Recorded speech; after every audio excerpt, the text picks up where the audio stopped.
set off na gagawin ko kung paano ako magkaroon ng maraming barya at yun ang ilalagay ko sa donation box ni tatay para naman makita natin ng saya at ngiti ni tatay kung paano niya ma-appreciate ang konting bagay ibubuhos sa kanyang donation box.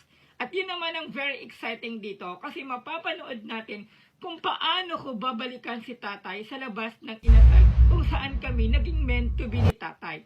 Alam niyo ba, gusto ko lang sabihin sa inyo kung ano ang katangian na na-appreciate ko kay tatay sa labas ng inasal.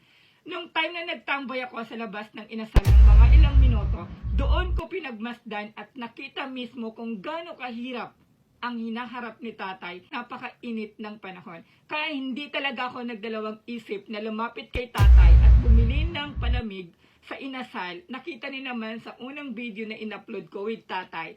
At doon ko ibinigay sa kanya ang pagkain.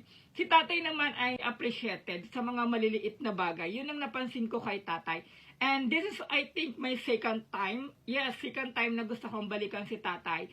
At sana matsyempuan ko na nandoon pa sa labas ng inasal si tatay. Si tatay talaga ay, para sa akin, lahat naman tayo ay maraming pinagdadaanan. Si tatay, hindi rin natin alam kung ano ang mga pinagdadaanan niya sa buhay niya. Baka siya yung breadwinner ng pamilya niya.